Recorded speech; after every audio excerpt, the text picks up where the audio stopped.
Hey, welcome to the Patrice Brantley Show, where on this show we push purpose, positivity, and personal growth. Today I have the unique pleasure of sitting down with Mr. and Mrs. Pearson. Now, y'all know how I love to do this. This is where we're going to get a chance to get into the deep of their story, where we get to hear about Jeff's struggle with his invisible condition, but get to hear about how his wife was the support and the backbone of helping him get back on his feet again.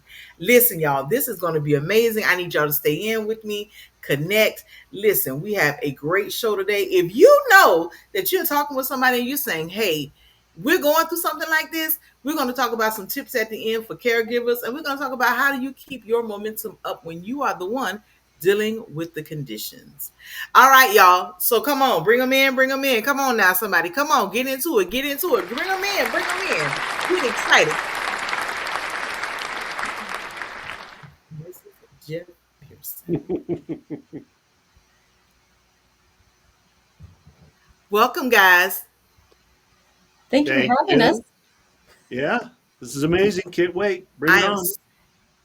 I'm so excited to kind of come and start this story, but I gotta know, my group knows my favorite questions to ask. What's your story? So, Jeff, I'm going to start with that first. Jeff, what's your story? Take me all the way back to the beginning when you found out about your condition. All the way back to the beginning. Wow. Okay. Well, I'll take you all the way back to the beginning, literally. So my story starts, the excitement in my story starts when I was 2 weeks old. So I was born in Fort Collins, Colorado. Catherine and I were both born and raised there. And so I was born in Fort Collins, Colorado, and they did all those normal measurements they do with a baby, how long is the baby, how much the baby weigh, and then they did a head measurement, right? Like that, they do all the things.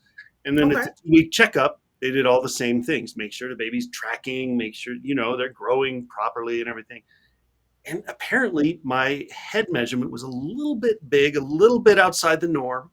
And they said, don't worry, mom and dad, it's probably nothing, no panic. Let's just do a CAT scan and see what's going on. Okay. Well, they did the CAT scan and found out that there was a blockage in my brain. And so, little anatomy lesson here real quick. Your brain is always producing something called cerebral spinal fluid.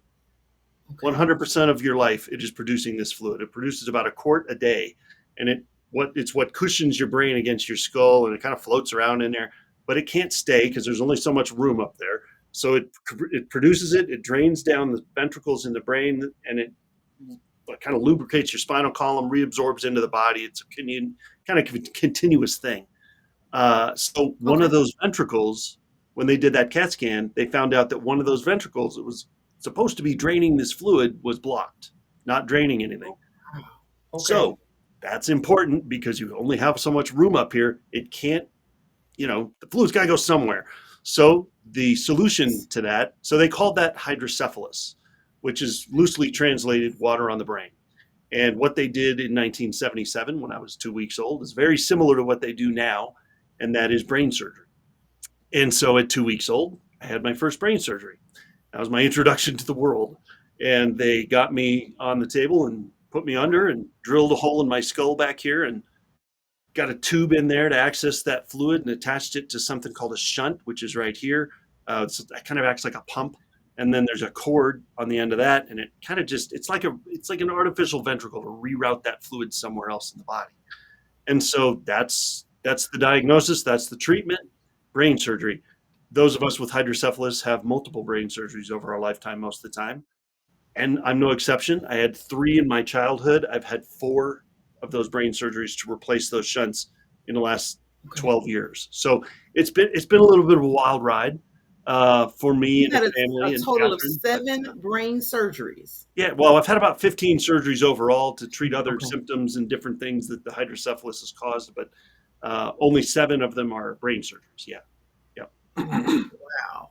Yeah. Wait, so in the middle of all of this is what you've had. Was this happening every so many years? Kind of walk me through that piece. It's kind of a crapshoot when it's going to happen. There's no rhyme or reason. There's no regularity to it. It's just when the shunt malfunctions, it needs to be replaced. And so you just never know when it's going to malfunction. So, for the first 36 years on this planet, I only had three, and then between 36 and 46, I had four, so it's just, you just never know. It's just kind of unpredictable, but just roll with it. What are you going to do? Stand still? Well, You no, got we're not gonna stand you just got to still keep because going. you didn't stand still. That's right. You were going and We're you were moving. moving into this. Yeah. And as this time went on, you met this amazing woman called Yes, I Miss did. Catherine. So I'm gonna be a little nosy because that's how I am. Talk to me about that love story first before we get to this part. So talk to me about that love story of meeting Miss Catherine. How did that go from the beginning? Yeah, so fun love story. We actually met in seventh grade, Oh wow. Okay. right? Middle school sweeties. Okay, I can do Yeah, that. yep. So we met in seventh grade. We were both in band class. And if anyone knows anything about the setup of a band class, it's shaped like an oval or a half circle. Half circle. And so I was in the flute section on one side and Jeff was in the clarinet section on the other side. So we just kind of looked at each other for across the room for, Yes. oh, probably the first half of the year. And then, because neither one of us had the courage to talk to the other one, it's middle school, right? So, Yeah. so it was towards the end of the year, that year, that I think we finally started talking. Um, I thought he liked my best friend because he talked to her more. Jeff. Now Middle you know that school. was not supposed to be. Middle Hey, school. hey, it's What can middle we say? school. We're idiots in middle school. Nobody has it figured out in middle school. Come on. Come on. Give me a break. So y'all are So, sitting in the band room. You all finally connect. How did we go from the band room out? so we gradually, once we finally realized that we liked each other, we started talking, like having conversations. And um, throughout, we dated off and on throughout the rest of middle school, high school, and into college. And uh, Jeff was, Jeff, do you want to tell about traveling for a year real quick? Sure. So yeah, we Okay. went through junior high and high school together, and ups downs, whatever, and ended up going to junior prom together, and then we were friends again in senior year, just kind of hanging out, and it was Okay. awesome. It was a blast. And then I had the opportunity to travel with a group called Up With People, which is, I don't know if anybody's out there has heard of that, but it's actually out of business now. It was a nonprofit for like ever. It was established in the 50s, and then and it was kind of a cultural awareness. Can't we all just get along? Kind of message, and it had a musical aspect to it. And so there was a 2-hour stage show that they would set up at the stage so we traveled in 3 tour buses and 2 semis worth of 22 tons of equipment that we would set up and tear down every city we'd go to. We stayed in host families. It was awesome. And so it was a blast. I was Sounds amazing. singing all year. It was a blast. And so I headed out on that in January of 96, right after we graduated high school in 95. And she went to college in Colorado. I headed out on the road, went over to the East Coast and went up and down the East Coast a while for a few months, and then went over to Europe for a few months, and came back after that year. And I think we just kind of figured, well, I mean, we're not going to wait for each other. That'd be kind of cruel, like go do your thing, go meet people, go live your life, and if we're I think what we understood was if we were single at the end of the year, when I got back from traveling with Up With People, if we were Uh-huh. single, we were both single, then we would take it from there. Like, okay, what do we want to do now? So Okay, wait, Miss Catherine gotta ask. Does he have that part of the story right? Actually, yes. Very good. I'm we're at glad to least hear. close, right? Right? So wait a minute. You go, you travel. Miss Catherine goes off to college, have this amazing time away from each other. What is the thing that brings you all back together? Well, I understand from Jeff that I was his best pen pal. While he was gone, I really missed him, and I realized I want to be with this guy. Where is he? Oh, How come he's not here? No, so I did. I wrote him a lot. This was back before email. Oh, well, maybe the beginnings of The email. beginning of email. Right. But we didn't have cell phones. We weren't texting each other. It was just snail mail. And he was able, even traveling, he was able to get snail mail from me. So I wrote him and wrote him and wrote him and wrote him. And I don't even know what I put in all those things, um, but I made the same kind of decision for myself, was that if I was single, if I wasn't dating anybody else when he got back, then I was like, I'm pretty sure he's the one. So Okay, so yeah. some letters, some long distance, Hmm. and Hmm. eventually we had an amazing proposal. And like, oh wait, I'm getting a laugh. Was it what happened on the proposal? And by the way, I got to say this first before the Uh-huh. proposal, which was kind of, yeah, we'll get there. But I still have all my mail from that year. So I still have, Look if at not, you being the romantic. I love there's it.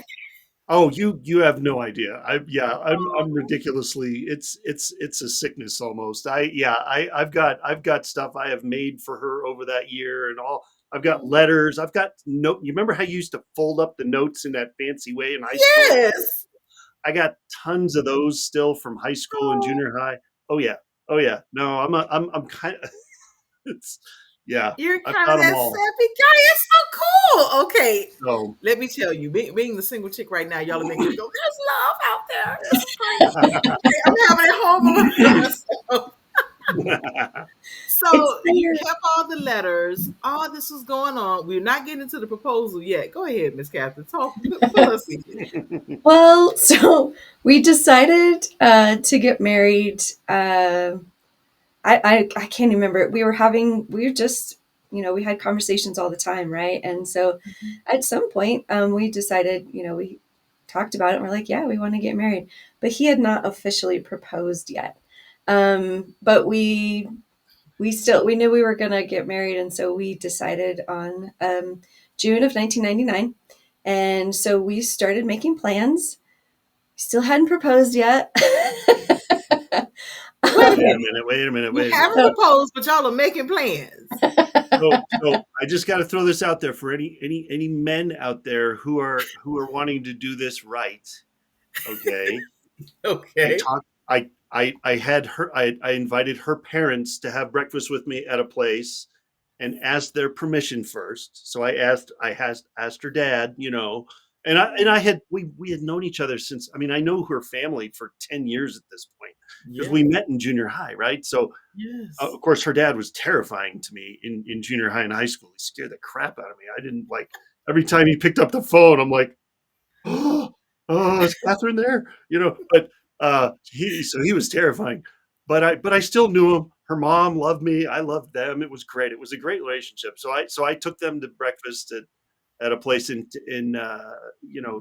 Colorado, and I asked them, and they're like, well, of course, obviously, come on, yes, of course you could. And so then I think that's where and the proposal was pretty cool, but it was pretty crazy because she kind of knew what was going on, but I was a nervous wreck. So Well, let's talk about this proposal. Because I got to be nosy now because seventh grade middle school band room, I was a band girl, so shout out to the flute section. Mhm, And yes, I mhm. did flute and baritone of all things. So I clarinet and bass, love. clarinet and bass clarinet here. So yeah, you got Oh, to switch it go up ahead. every once in a while. Okay, we're gonna have to get a little jam session going here. Now I'm almost sound like a squawking bird. I'm gonna just tell y'all at the front. We're gonna squawk for a minute, then it's gonna flow. So we get here, you go, you ask her parents, y'all have this amazing breakfast. They all say yes, of course. Talk to me about this proposal. So we were at an event in Denver. Oh wait, actually, let me back up. Okay.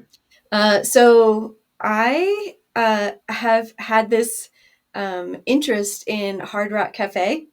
I Yes. Throughout the '90s, it was kind of big, and I, so Hard Rock Cafe is cool. But part of what thought it was fun was I thought to myself, it'd be so fun to travel and go to like all the different ones purely just Oh, as a way to travel, right? It's like okay. they're all over the place. So I'm like, be fun to go and do that. And so they at some point in the 90s they opened up one in Denver, and so we my parents and Jeff and I, we went to a particular event in Denver. And then afterwards, they were like, hey, Hard Rock Cafe just opened up. Why don't we go? And I'm like, okay, sure. We hadn't been. And I had not really thought much about it up to this point. But then we got to Hard Rock Cafe and Jeff is all antsy and nervous. And I'm like, what is wrong with you? So your love story includes the Hard Rock Cafe. So we get here, you're antsy and nervous. Because I have a ring in my pocket. And Ah. so, yeah, and her parents are there. We're there in a booth at the Hard Rock Cafe. And I'm jumping around like a crazy person because I want to plan this just right. And so I'm looking like a crazy person. And I'm talking to the waiter, you know, and I'm like, what? So I had him like write something on the receipt when he brought it, and then there was at some point, I don't remember exactly what point in the meal or whatever, but I pulled out this Hard Rock Cafe bag, paper Hard Rock Cafe bag with the handles, and it had the case with the ring inside, and I just like, here you go, and gave it to her in the Hard Rock Cafe. And it was weird because it was like one of those raised booths. So I was like, I think I got down on one knee, but I was like way down here. It was Purpose is doing something different, so, but we're not going there. but it was, yeah. So it was kind of weird. And yes, I was a little jumpy. I was a little nervous. And so she noticed that for sure. I thought I was cool. I thought I was being cool, but boy, apparently it came across. So yeah.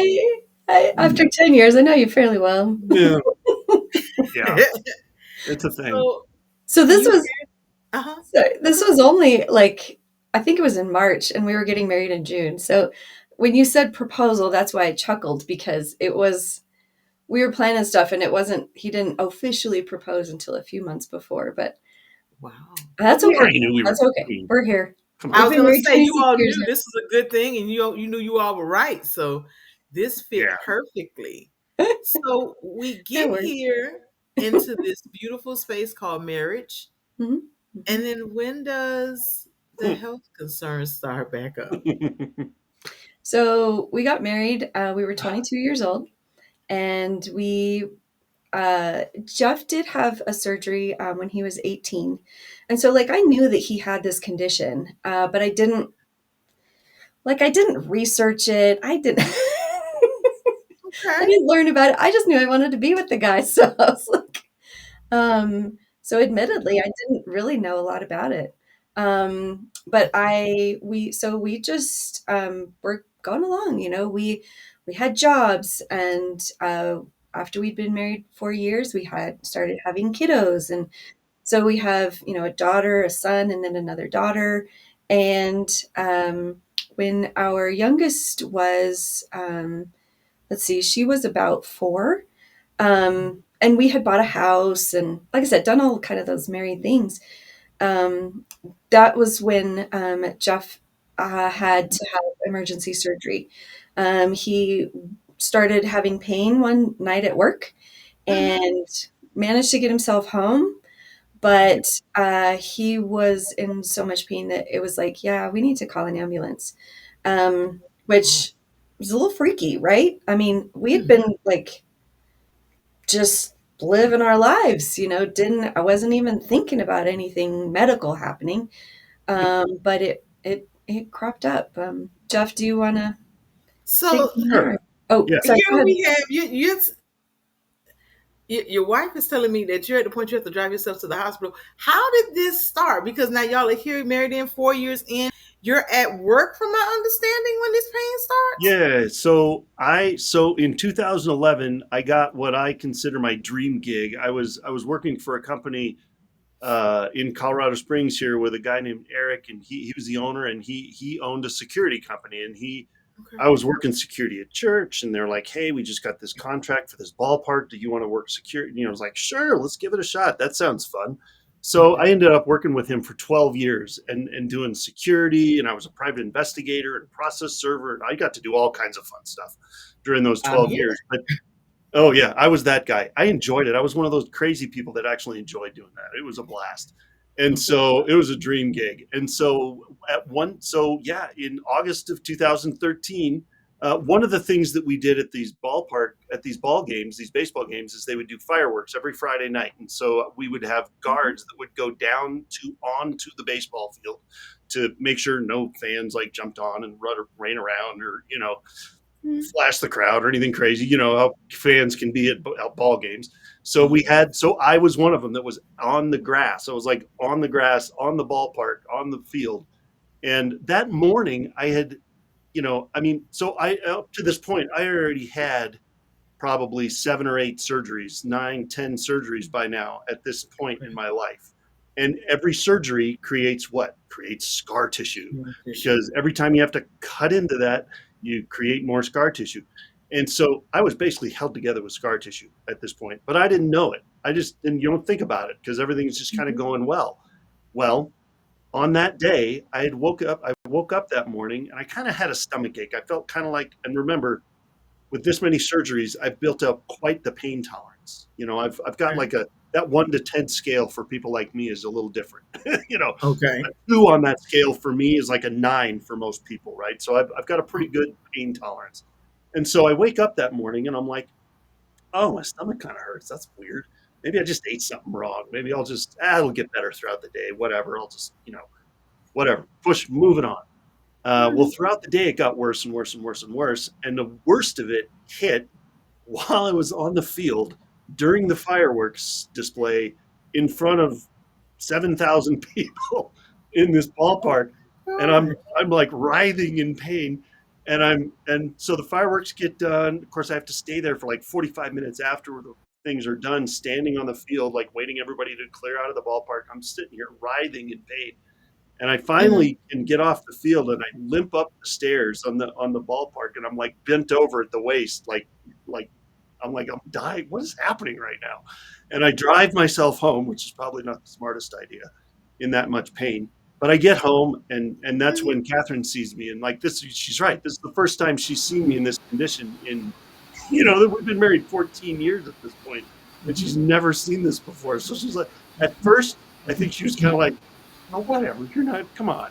You're not, suck it up, man. You're not sick. Come on. What's wrong? And then she finally got on and she's like, oh crap. Wait, this is serious, you know? And so I actually ended up calling Gosh. the ambulance for myself and Uh-huh. Catherine was wrangling the children and I was calling the ambulance and she's calling her parents. Can you come over? I think we got to go to the hospital. So yeah, it was a little nuts. Miss So Catherine, I have to ask, what was going through your mind at the time? Because now we know this is not the typical hubby thing where hubby's having sniffles and he's falling down and all this. This is so much more. I can only imagine what's going through your mind. Yeah, it was freaky. Gosh. Because he was uh, he kind of glossed over it, but he really he didn't bring up, pain much at all. Every once would be like, ah, my head hurts. And so he would take something for it, but this was different. This was I was like, oh geez, something really is wrong. And without knowing everything, that it could be, I thought maybe like appendicitis or something. I was like, geez, well, yeah, let's get you to the hospital. So, but we've got 3 little kids, so I'm like, so I called my mom. I'm like, hey, can you come over? Fortunately, she lives in the same town that we do. So she Yeah. was able to come over. And then I followed, you know, it, the ambulance took Jeff, and then I kind of followed a few minutes later. I don't know. And so get to the ER, they do some assessments, and they're like, he's got to have emergency surgery like tomorrow, like first thing in the morning. So I'm like, what? Whoa. So So we 7 in go the from morning. a Yeah. stomach ache, something that started very mild, to excruciating pain, to now you have to have surgery immediately. Hmm. Okay, Yeah. Jeff, I'm gonna let you start. And What what goes through your mind? well, the first thing that went through my mind was, holy crap, is what is this guy doing to me in the ER?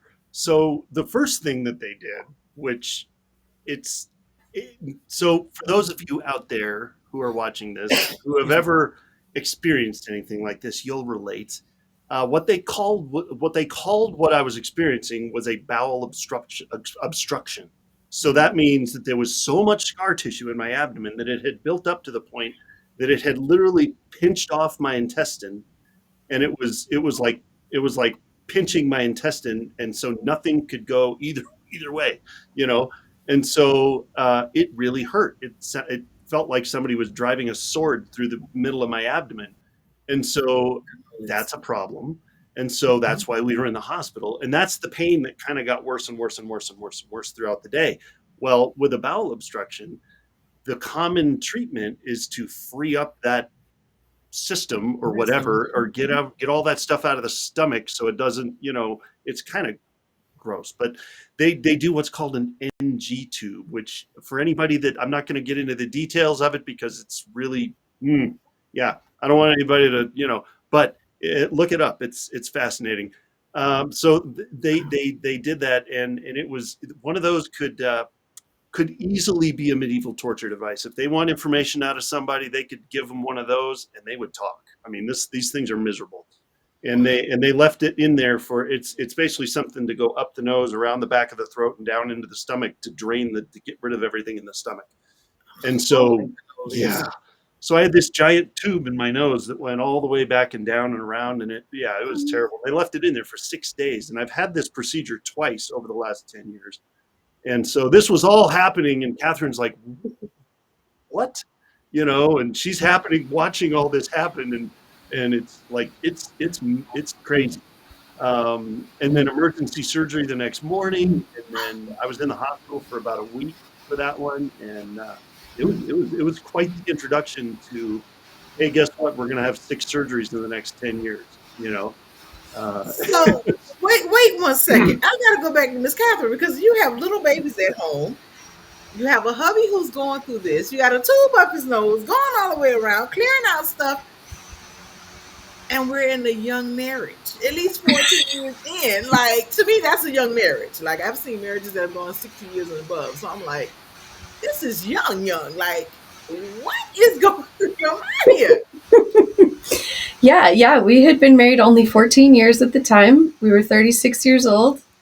And yeah, I was stunned, really. So at 7 a.m., the next morning, they wheeled him out of the room and said, "Okay, here's the waiting room. See ya." And Oh so at that point in time, we did have cell phones then, right? my. And so I was messaging some of my friends. I was like, Jeff's in the hospital for emergency surgery. Like pray for me, pray for him, pray for us. And I sent that message to a lot of different people. And there were some people that we were like, praying, which was great. But there were two people in particular that I really have to give a shout out to. Yes, Dr. please Pauline, do. yeah, Dr. Pauline Dillard, and her assistant at the time was Sharon. Sharon has since passed away, but Dr. Pauline, yeah, the both of them, they were like, "Hey, Dr. Pauline," she was like, "I'm coming. I am," and actually still makes me a little emotional. Well, um, that to me says the type of people that you and Jeff are, but it also shows the type of people in your circle that will not just say, I'm supporting you from a distance, that they either jump up via car, train, plane, bus, and say, no, I need to be in the room with you because I want you to know how special and important you are to me. yeah, Oh, my stars. yeah, yeah, That is amazing. yeah. It was she. So she came and she sat with me in the waiting room.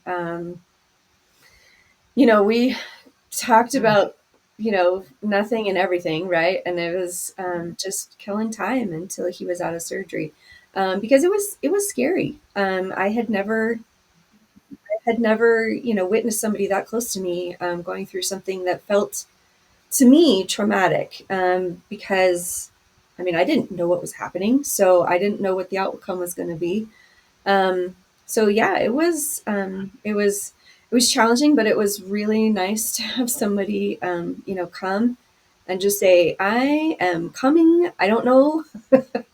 I mean, I didn't even say, "Can you come?" She just came, and that meant the world to me at the time, for sure. So I um, think it's beautiful because whether she had the words or not, just her presence hmm yeah, was a comforting thing. And okay, so for those who are here, I've had crying moments twice already. Okay, so just let me get through it.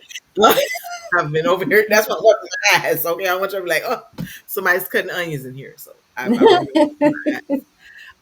yeah, because when I think about this experience, it's beautiful. It's it is first thing, right? This is traumatic, but it's so beautiful that one, Jeff found a person who understood him. And hmm when the road got rough, it wasn't like, I'm out of here, because in this day and age, it gets rough via a phone call, via a text message. And people are like, you know what? Good luck to you. I'm gone. right, yeah. So, oh my gosh. I'm sorry. I didn't mean to cut you off, but I'm just having a moment right now. No, no, it's emotional for me as well, even to remember back and to remember how much that meant to me. It was that's emotional for me as well. Um, and I, for the sake of time, I don't know if we want to walk through all the surgeries, but I will say though, to your point of I didn't run away, even after 4 brain surgeries and 10 years of of going through that, because he had surgery in 2013, and then he also had 6 months later he had 2 more surgeries, and those were brain surgeries, and those were actually up in Denver, which is an hour drive for us. And so it was, there was that, and then there was 3 years later, and then there was actually, I think it was another 3 years later. And so um, there are some people, like you say, who would say, you know what, I'm out. And I'll tell you, the my resolution comes from, I made one decision when I was 22 years old. I made one decision to marry this man, right? There's the tears again. It's I okay. made We I do made tears one on this decision, channel. and I was like, I for better for worse, right?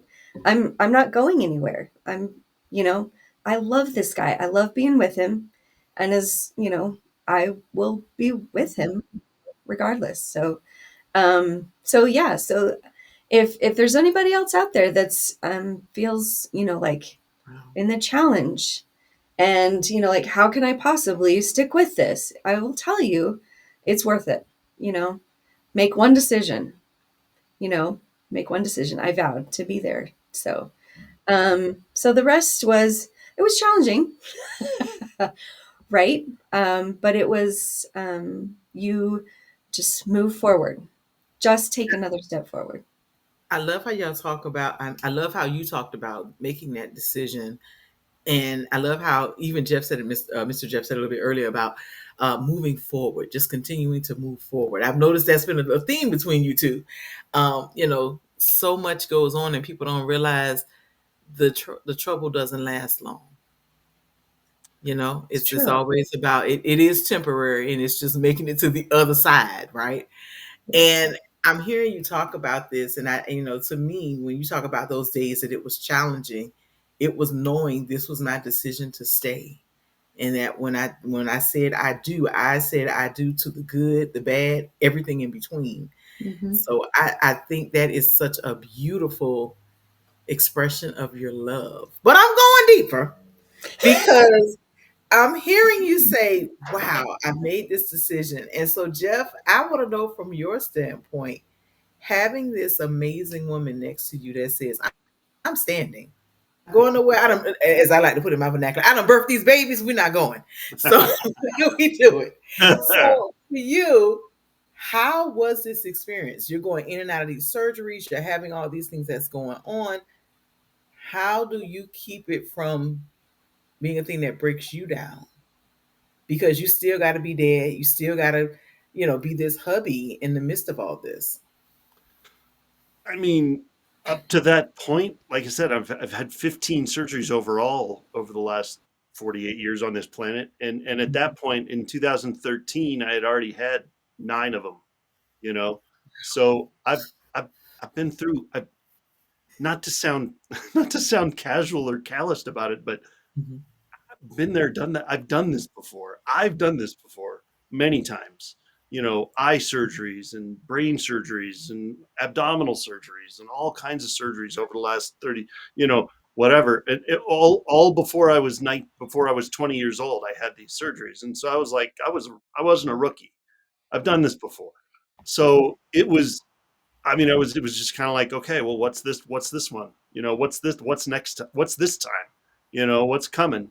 And so, and the thing is, I knew, I knew that God had me. I mean, I knew I mean, it's like, look, we're Jesus followers around here. So we were We like, are look, on this channel too. We follow. we're like, look, if I mean, he knows what's going to happen before I do. He knows what the end of this story looks like. I'm not worried about it. It's a little scary when it's emergency like that because it's like Hmm. it's startling, but it's never. I don't think I've ever gotten to the surgery date or whatever, and gone like, oh my gosh, I'm terrified. I don't know what's gonna. No, because I know who's got this story, and I know who already knows the end of it. So that was so that I mean, but at the same time, I know there's a family in the waiting room, that's scared out of their mind because they don't know what's going to happen to me. And I had the easy part. All I had to do was lay down and they put the mask over me and I'm out and then I wake up. I had the easy part. So it's but the recovery was the part that I had to endure, and that was rough for a lot of them. But I from that first one she was talking about in Hmm. 2013, I do have a vertical 8-inch scar right up the middle of my abdomen. It looks like I had an emergency C-section. Oh But wow. so yeah, and so I don't know if anybody can relate with this, but you can't blink without your ab muscles being part of it. Like seriously, you use your ab muscles for everything. So Yeah. that was quite the recovery from that surgery. But yeah, it was quite the eye-opening experience for everybody. I think going through that because it was startling. So yeah. So I want to go there a little deeper and talk with Miss Catherine for a second because I love how you talked about for you this wasn't easy. You talked about that 8-inch scar in the abdomen and knowing that you have to use your abdomen for everything. It's kind of like when they say, "Oh, you have a broken foot. Stay off your foot." How do I do that, sir? I would love to know. Right. Right? Yeah. So with this being a caregiver, Miss Catherine, a lot of caregivers feel invisible. They feel unseen. They feel unheard. Everything becomes about the person they're caring for. How did you manage to still take care of Jeff, but also take care of you? What did that look like? Hmm. Yeah, good question. I think, and I admit that at the beginning, I probably didn't do a great job. I didn't know how to take care of myself and, 3 kiddos and work a job and, um, watch over, what's happening with my husband. Does he need me? How is he today? That takes some experience, right? It takes some time to work through. But I think eventually it's allowing people to help you, right? There was a few different times, multiple times where one particular friend of mine, she was like, "I'm bringing you dinner," and I'm like, "Thanks, great." Um, It's so I awesome. mean, even those, it might seem simple or whatever, but for somebody else to cook a meal is helpful. So I think there's allowing yourself to need help, right? Like there's first you have to acknowledge, right? So I'm gonna tell you why you see me getting excited. I'm bubbling over here in a way because I find for so many women when it's our households, we're like, I'm putting on my superwoman cape, right? And we're trying to do everything in a Mm-hmm. single bound, and we're trying to be here like Mighty Mouse, and we're trying to save the day constantly. Right? And I love what you just said because I feel like it's going to set so many people free. Yeah, Because for I so hope so. many caregivers, it's the I can do it, I can do it, I can do it. And the world has painted a very interesting and ugly picture that the caregiver is supposed to sacrifice themselves for who they're caring for and don't do any self work. And I love how you talked about your village, being those people who stepped in and said, "Hey, let me do this," Mm-hmm. and acknowledging you need help. So many times we're like this, as I love to say, you got the baby on your head, you got the groceries on your back, you're trying to do everything, and everybody else is looking at you, and you're going, "I'm fine, I don't need no help," and they're like, "Yeah, you need some help, sis. Like, let me help you out." Right? So finding this balancing act, Mm-hmm. how for Yeah. you, I'm kind of blown because it is truly a balancing act. How did this help to strengthen the marriage? um, I think I think starting out with just allowing, like one thing Jeff and I have realized is that um, almost always when I'm having a down day, he's like on a up day. I And don't he's know, on this cloud. right? And it's like, and then when I'm in a, I'll say good mood, right? When I'm like, Mhm. yeah, yeah, things are going great. He might be like, things aren't going great.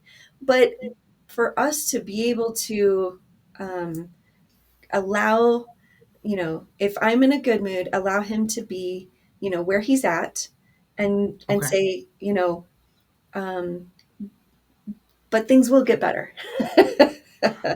And if I'm having a down day, he allows me to feel that, but also say, okay, and things aren't that bad. We're okay.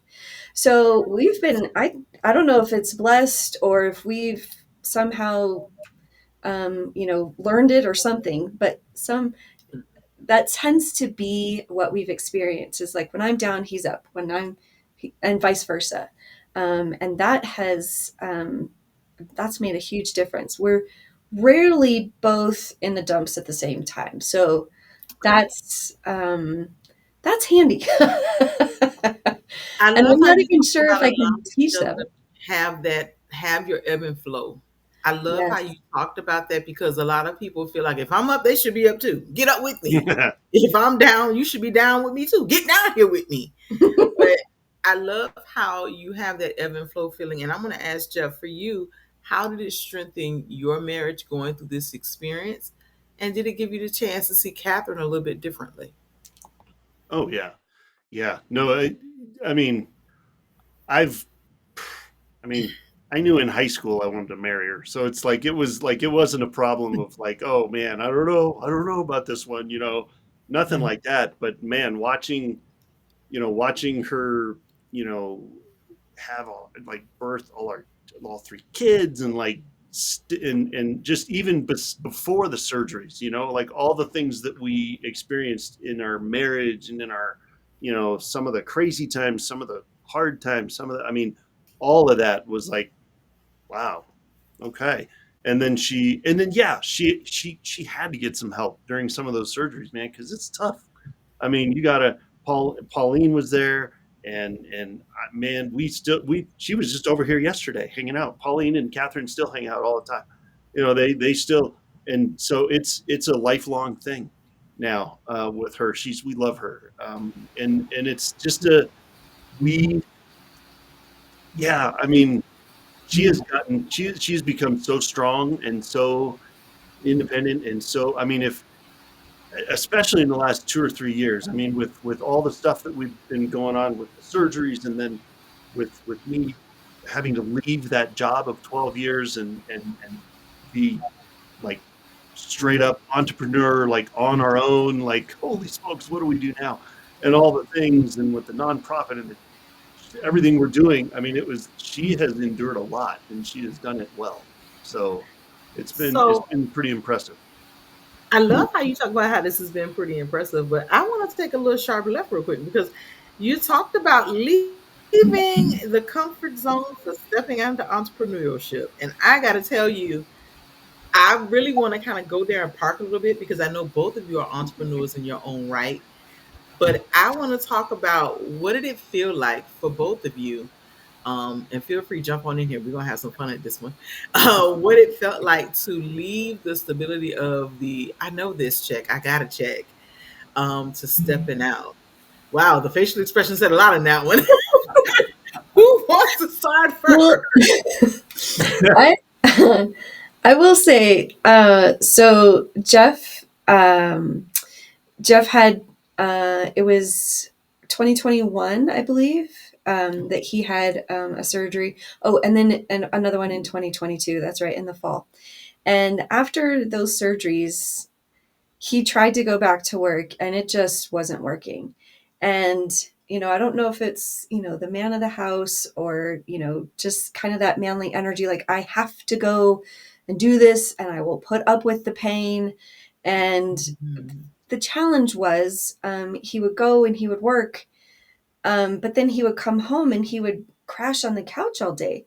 And I Wow. understood that he needed that rejuvenation, but I was like, this is not sustainable long term because I, you know, I still don't have my husband. He's Ah. working all day and then he's resting all night. So it was actually easier for me to encourage him to leave his job than it was for me to decide to leave my own job. Wait I a minute. don't know if that makes sense, but It makes perfect sense because I'm hearing in my ears, hey, my hubby is going out here, he's busting his tail, he's giving me all he got. And but when he gets home, I don't have the man I love with me. I kind of have the couch potato. mm, And it sounds like you missed the guy that you knew. Like you missed his fire, his stuff that he brings, his sparkle into the house. yeah, yeah. So that's when he decided to go. Now, Jeff, I'm throwing you in here because this is an interesting one for me. She said it was easier to get you to walk for you, but then you had to turn around and encourage her to leave her job. How Well, did well, that work? well, now, so let me back up just for a second to 2023 when I did leave that job of 12 years that I absolutely loved. Um, Okay. I loved it. I loved who I worked for. I mean, there's not a lot of people that you work for that will stick with you through 4 brain surgeries and True. keep bringing you back and keep putting you to work. And with all the stuff that I could do and couldn't do, it's like, oh no, man, Mm. that's not going to work. You got to find somebody else to do that one. And he was gracious and he did more for me than I could ever have asked for. And so if I ever do any of that work again, it's Mhm. only going to be for him because he's amazing. And so shout out to Eric Rupp, man. He's incredible. Mhm. So that last gig that I had, though, I was working at a private Christian school as an armed guard, and I after that surgery in 2021, every surgery, all 4 of these surgeries came with some pretty wicked side effects after those surgeries. So you're going around poking in the brain. You don't really know what you're going to get. You don't know what's going to come Mhm. out of that. So in 2014, I ended up having nonstop migraine, like 24/7 nonstop migraine Ooh, headaches for over a year. Um, and gosh. so that was one thing. And then in 2021, what ended up what ended up making me leave that career because Mhm. yes, I would. So well, let me back up. So that surgery was in 2021. I went right back to work after that. I was like, yeah, we're back. All right, here we go. I love this gig. Let's do it. Mhm. And but I would go, and the two side effects that came out of that surgery was I had large motor tics on the right side of my body. Mhm. So it would look kind of like this all Yep. the time. My right shoulder and my right leg would just, and I Start couldn't twitching. control it. I would try it. The more I tried to suppress it, the worse it would More get. so it And happens. so that doesn't look good for a security guard. Um, that's not great. And then the other thing that happened is the brain, I don't know, for those of you out there that maybe you'll relate to this. So your brain has this really cool feature that's built in. God's already included it. He downloaded it for you. It's a thing where when you're in a crowded place, like your church lobby, supermarket, whatever, and you've Mhm. got 1,000 people milling around you, but you're having a conversation one-on-one with this person here. Well, Okay. your brain automatically makes the rest of it white noise so that you can have this conversation, right? You don't even realize you're doing it. You're just I doing it. just thought about it when you said it. It really just hit me. It's automatic, right? Oh, You don't hear everything else going around, all 1,000 people at once. You hear this. Well, that filter was gone. I had no filter left. And so when I would go into a crowded place like that, it would be like everybody was plugged into an amplifier and it was all coming at me at the same volume. And so, as you can imagine, in a oh my school, gosh. a K through 12 school, when passing period hit, when parents would come into the office, when conversations were happening around me, Mhm. I couldn't block anything out. My brain was trying to absorb everything Every everybody was saying at conversation. once. That is exhausting. And so, yeah, when I came home, so it got to the point that I would go for a couple hours in the morning, and then I would come home for a couple hours. And during those the first week that I started doing that, I literally just, I remember just falling face down on the couch, and then I was asleep for like 2 hours. And that would happen. And so we gradually kept cutting back my hours. And it got to the point that it was like, this is dumb. I'm like, I'm I'm not hardly working here anymore, you know. Um, I may as well just leave, and find something else to do, and that might not require this much uh, mental, effort, and What so you're describing literally sounds like a kid who has ADHD I've because heard that, yeah, yeah, I've heard that's part of it, yeah, yeah. it literally So sounds like you got so overstimulated by the conversations and the other pieces that it just became, if I could just get it all to shut off. yeah. But see, the cool part of the story is in Okay. 2014 with the nonstop migraine and I didn't really have anything monumental happen with the brain surgery in 2018. That was pretty normal recovery. But then in 21 with these that I was just talking about with the tics and the Mhm. brain thing. So the cool thing is we've been able to find, like, we'd go back to the neurosurgeon, and literally in 2014 I went back to the we went back to the neurosurgeon and said, you were the last one in there, buddy. What do we do about these migraines? Help us, give us something, and Catherine and I were just sitting there, and he goes, geez, I'm sorry, man. I guess you're just going to have to live with headaches. That's what the neurosurgeon told me. And so What? then it was up to us to go find something that would work to get rid of those. And we did. We ended up, our health savings account took a beating that year. We tried everything that we could find, and some stuff made it worse, some made it better. We ended up finding two things that eliminated those nonstop migraines forever. And it was a natural remedy that we did. And so, but the doctor's never going to tell you about that. And same thing in 2021. The doctor didn't know what to do with it. He's like, I got nothing. I went to two neurologists. Neither one of them knew what to do.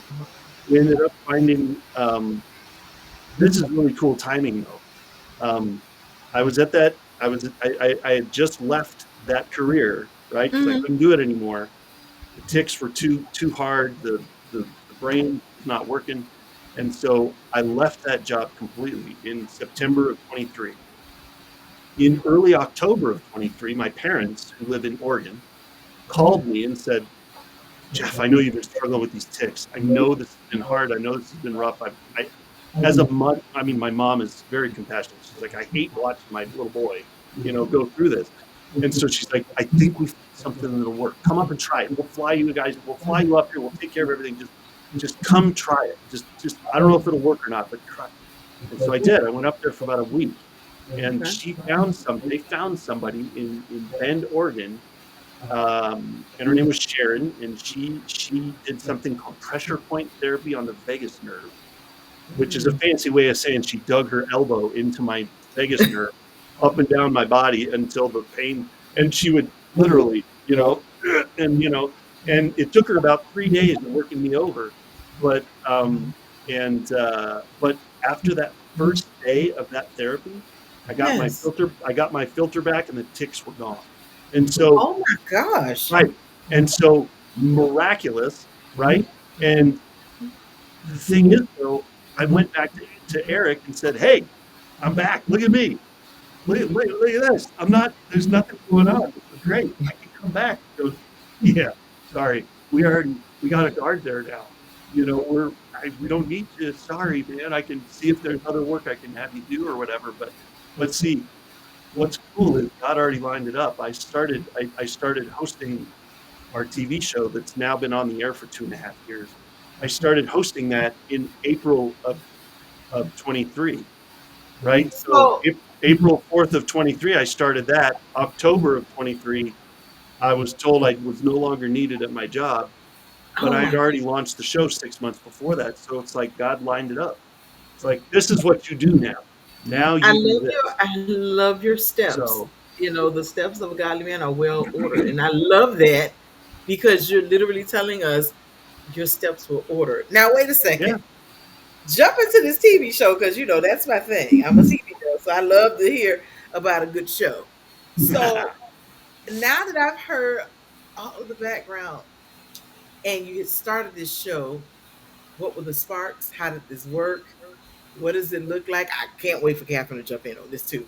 But I want you to tell me about the name of the show because we got to shout out the show, and then So we got to well, get people to come in and watch. And I really think it's an amazing show for people to see and actually be a part of that community. So I'm gonna be me for a second. I'm gonna clip about the scene because I want you and Miss Catherine. awesome.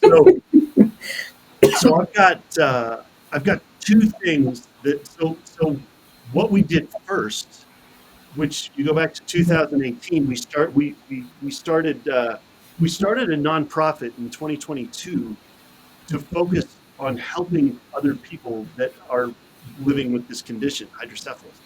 And we created this nonprofit, and because of an experience we had in a waiting room, waiting for the doctor for a follow-up appointment after my brain surgery in 2018, and we heard something going on in the next room, of the exam room, and we're like, oh man, the first thing that popped into my head was, I wonder if that's another family finding out their kid's gonna have to have brain surgery again.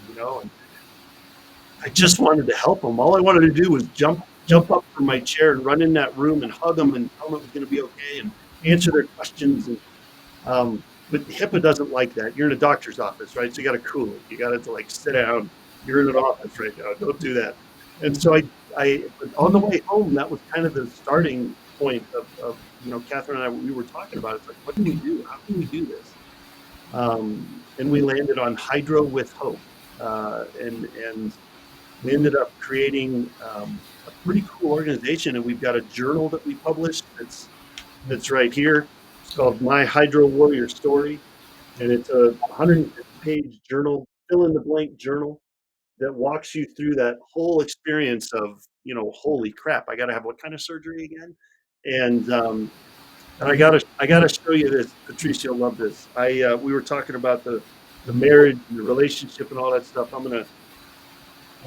So there's 2 pages I want to show you in this journal, and this is the dedication page here. So there's that, and then this is the other one. Wait, there it is.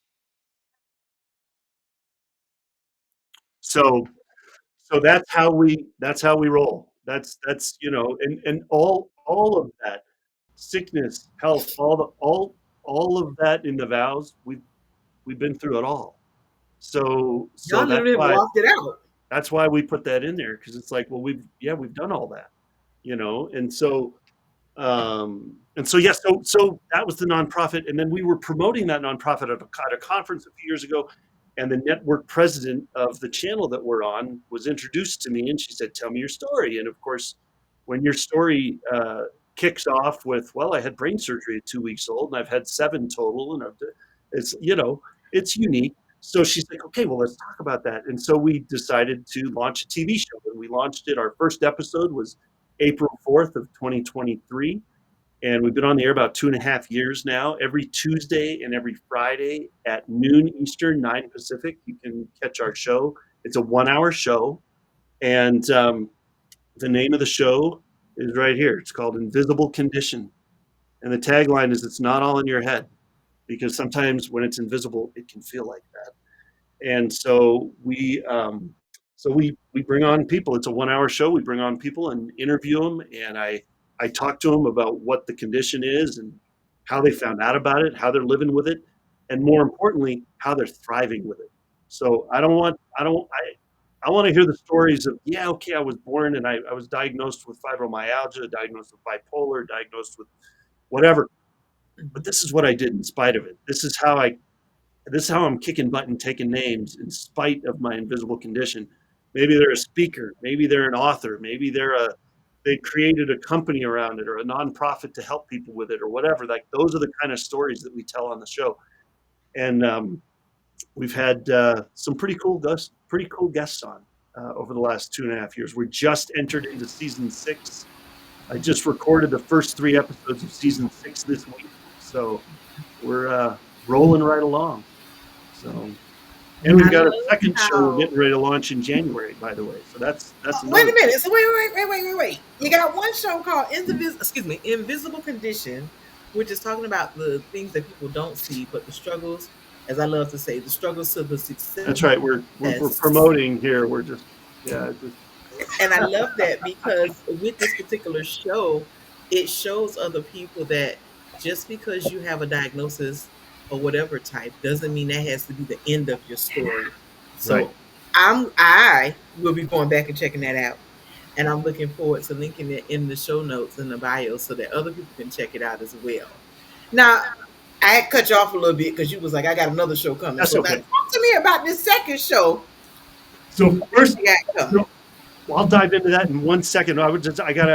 Speaking of invisible condition, though, one of the other things that's in the book, one of my favorite things in the book is, by the way, my parents wrote the foreword, which I love, and it for the journal. But I have some. There's a section in here about Jeff, right? It talks about my story a little bit, and Okay. there's three says, having lived with hydrocephalus for over 45 years now, I can say three things with 100% certainty. Number one, God is faithful all the time. Number two, Yes. God is in control, and that's a good thing. And number three, life does not have to be perfect to be amazing. So it can Oh, be, I love that. so so I just had to Okay, get that out life there. does not That's have to be perfect to be amazing. God is in control all of the time. And my favorite one, God is faithful. mm, Ooh, yep. listen, you're gonna make me get up and do my church woman dance, and you're gonna make me run around the building now. That's the word now. Somebody need to Uh, know. We going through some stuff around here. And somebody need to know God is faithful. that's Despite what right. we see, despite what you hear, He is still faithful. Somebody else needs to know that, trust me, He is still in control, no matter what it Right. is. And then for That's somebody right. like me right now, we need to hear that life don't have to be perfect, but it can always be amazing. That's right. Listen, come on now. You got me preaching now. Yeah. You got me preaching. I'm feeling this now. So Oh. all of this is in the journal. I've And seen it, the yeah. cups and mugs. You've gotten me here together. I got hydro with hope. I'm in here having an amazing time, and I've learned about a great show called Invisible Conditions. Well, But that's not it. There's brace more. yourself. The next one's even better. Yeah. Okay, come on. So now that I have, and this is a whole different part of the story that we can talk about later, maybe. But through the last year or so, I have found such healing through somebody that I've been working with over the last year, Okay. that I decided to launch a second show that's completely different, totally different subject matter, totally different guests that I'm looking for. It's called 6 Degrees of Impact. And that's going to be a Six once a degrees week of show. impact. 6 Degrees of Impact. Everybody's heard of 6 Degrees of Separation, right? 6 Degrees to Kevin Bacon. Everybody's connected, right? Okay. In fact, I think there was a movie back. Donald Sutherland and Will Smith was in a movie way back called 6 Degrees of Separation, right? It talked I remember this movie. about, yeah. So 6 Degrees of Impact is a show where we're going to have people on, like celebrities, influencers, you know, entrepreneurs, everyday heroes type people. And it's going to be Fridays at noon Eastern. We're going to bring Invisible Condition just to Tuesdays at noon Eastern and do this one Fridays.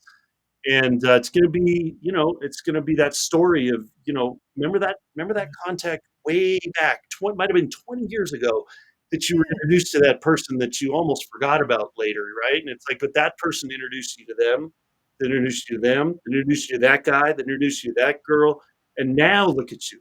You're rocking it, right? You're on the mountaintop now, but nobody gets there alone. And there's always that 6 degrees of impact that was along the way, and you never know where that impact could be. So you always got to keep your eyes open because that next introduction might be the one. So that's going to be launching January 2nd, 2026. I've already got the first month of guests lined up. And so we are going to start recording that show in November. And yeah, it's going to be this is the set that we use for Invisible Condition. I'm in the studio right now. This is where we film Invisible Condition. We're going to revamp this studio and make it completely different for the new show. It's going to be really cool. So um, yeah, that's the next step. So wait, I got to bring Miss Catherine in because she is a part of my 6 degrees of impact already. I have to say, me and Mr. Jeff had an amazing conversation, and the first thing he said was, "You need my wife," and I said, "Really?" He said, "Yes." I said, "All right, come on now, Mr. Jeff."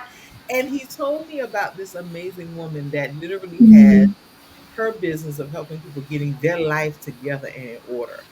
And I couldn't do this segment without her because when I say she is truly amazing, sister's bad. Okay, y'all. She came in here and she got me together. Like Lil tail. I was like, I do need his wife in my life. Like, she got me together quick. So beautifully and so gracious that it was like everybody needs to have them in her circle. So I just want you to share, Miss Catherine, what you do.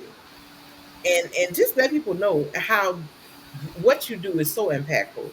Because sometimes we think everybody has to be in the middle of the flashing lights, but it's always the people who are in the background doing all the, as I like to call, the dirty details. That people like me are like, I don't know what to do. And we're having those moments. So come on in to share what's going on with you. What do you do? Yeah, so I love being in that supportive space. Sometimes it's called an administrative assistant or an executive assistant or a VA, right? A virtual assistant. Um, I call myself sorry, excuse me. I call myself a custom tailored VA. So, meaning, I'm looking for maybe kind of those specialized projects that need to be done. And I love to help business owners figure out, what they should be keeping on their plate and what they should be delegating, right? What they need to be Ooh, getting that's off good. their plate, right? We talked about that some. Yes. And let me tell you guys, when I say she is amazing, we sat down and had a consultation call that was just really an amazing experience for me because I don't know about you, but I'm that entrepreneur that was like, I got to do it all. I got to touch this. If I don't touch it, it won't get done. And she sat down with me and was like, listen, you're wasting your time here. You're wasting your time here, and you could be making more money here. And when she said that, I quickly listened. I was like, wait a minute. You said make more money. Let me lean into that part of the conversation. So when she did this, I left with a complete plan and was like, I got to share her. I have to share this with other people, other women entrepreneurs, other men and women, excuse me, entrepreneurs who I know have the same thing. That they're sitting there going, I didn't touch it, so it's not right. And in truth fashion, we need Miss Catherine in our pocket. Like I love how when I talk to my clientele, they always tell me everybody needs a Patrice in their pocket. Well, I'm going to go a little further. Everybody needs a Miss Catherine in their team. Okay, y'all need a Miss Catherine in your cabin over there so she can get you together. So talk to us about how we can connect with you. How can we get our businesses lined up where we don't have to be running around here trying to do it all on our own? What would you suggest? How would you suggest? And I'm just looking forward because I know what you did for me. I'm overjoyed. So I know if you did that for me in a few couple of minutes, you can get some people really together, and we can be really walking into those millions and billions that we are rightfully entitled to. Right? Exactly. Well, so most solopreneurs, entrepreneurs, they've gotten into business because there is something that they love to do, right? Patrice, I know that you love helping people in the mental health space. Yes. And, somebody else might love being in the nutrition coaching or fitness or real estate or, whatever that, they love something. And that's why they got into business to do that thing. Well, then all of the business administrative stuff just piles on you, right? You got to have an EIN and you got to have a website and you got to have a landing page and you got to do social media and emails and all the things. And you're like, that's not why I got into business, but apparently I have to do it. And I'm the only one here. So I guess I have to do it. and and I'm here to say, no, you don't. And in fact, for any business that wants to scale and grow, meaning scale and grow and bring money in, right? More money, lean into that, right? Mm-hmm. You you have to delegate. You cannot do all of it at the same time. We only have 24 hours in a day, and we cannot be spending all 24 hours doing everything.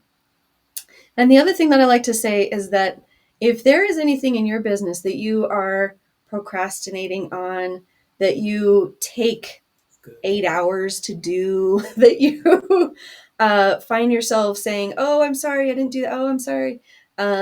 These are red flags as to things that you should really be looking to delegate. You need to find somebody to delegate.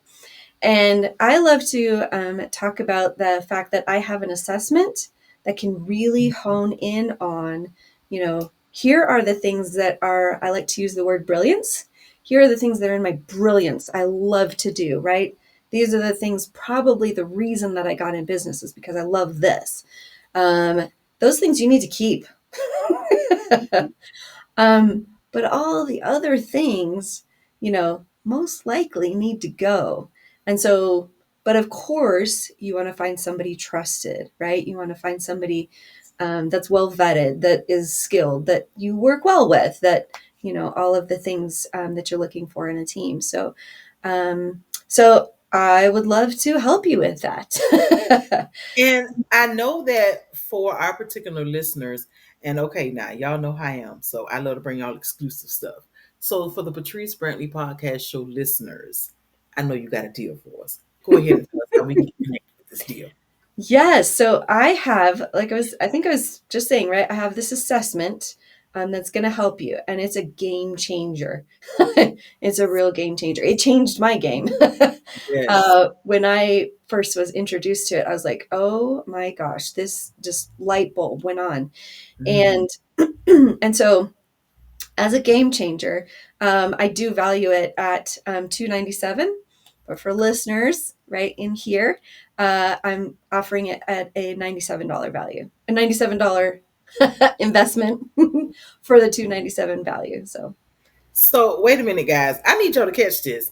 Did you hear Miss Catherine said for Patrice Brantley podcast listeners, for our audience, our tribe, our sowers in the community, we are getting just amazing discount from a $297 value to $97.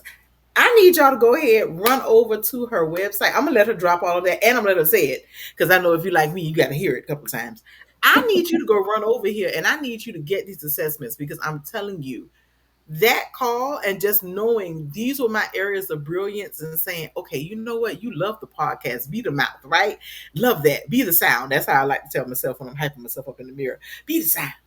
And then the other part of saying, you know, you got to go check emails, right? I know that's not my thing.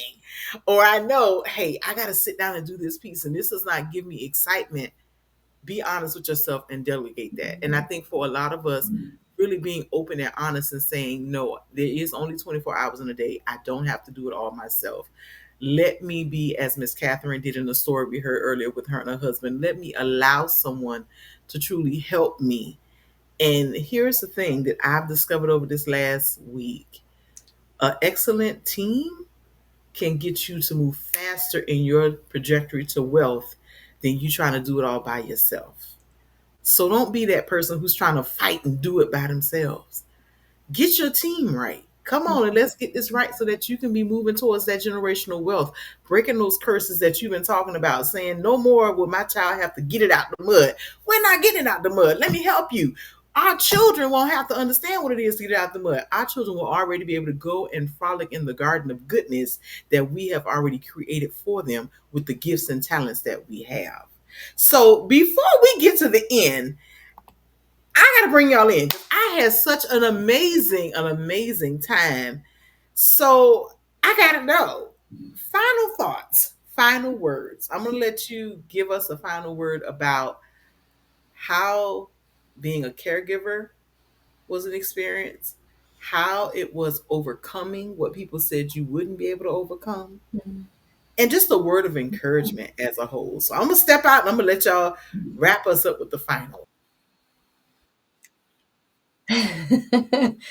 Yeah. So, yeah, being a caregiver, you can do it, but you probably can't do it all by yourself. I had somebody tell me one time, you can do it all, but you can't do it all at the same time.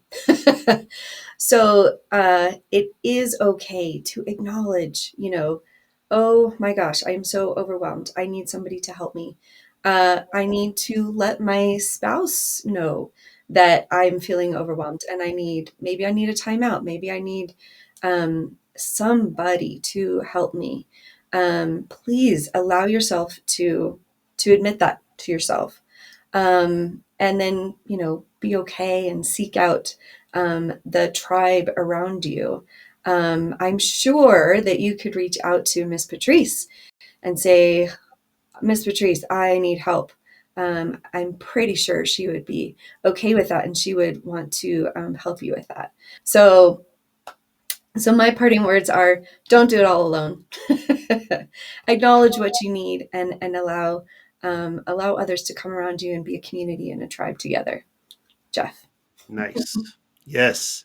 100%. And I don't usually talk about this in my closing stuff, but because what you're doing now, Catherine, I gotta throw this out there. So because because of everything you're doing, and you've been doing it for a long time. Now you just, this year now you have a business that actually, we can do it for more people now.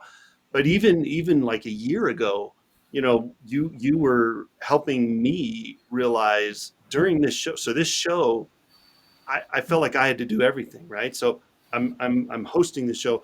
I'm interviewing people to be on the show. I'm interviewing sponsors and advertisers, and I'm creating all the marketing materials. I'm creating all the promo materials and all the different things that are, and I am a perfectionist when it comes to that stuff too. So I'm like, it takes me forever. And editing stuff, if I have to edit it, ugh, hate that. And so and so you like over a year ago, we were just talking the other day. We were on a walk and talking about it. James is our VA that we found about a year ago through this method that Catherine can help you as a business owner out there to find your VA so that they can help you do the things that you're not supposed to be doing. They James is ours. Shout out to James if you ever see this. We love you. You can't ever go anywhere. Um, he has helped us take so much off my plate that I get to do stuff like this. I can do fun things like this. I get to when I go to do the Zoom calls with people that are going to be potential guests on my shows. I don't have 5,000 things in the back of my brain going, yeah, you're supposed to be doing this. You don't have this done. No, because he's doing it. He's doing the promo materials. He's doing emails. There's so much stuff I've handed off to him, and it was tough. It was not easy at first because it was my baby, right? So I wanted to make sure he did it right, you know? But once you're able to hand that off, holy cow, the sigh of relief you will have is unbelievable. So please definitely connect with it. It'll blow your mind. You don't even know what you don't know about what you should be not be doing and have somebody else doing. So, but the main thing I want to leave everybody with is the one thing that I read out of our journal, which is, the main thing is life does not have to be perfect to be amazing. It please come on. This the last 26 years being married to this amazing woman, it has been nothing. It has not been perfect. Perfection has never been the goal because that's futile. But life doesn't have to be perfect to be amazing. It can you can roll with it. Launch and adjust, baby. Launch and adjust. So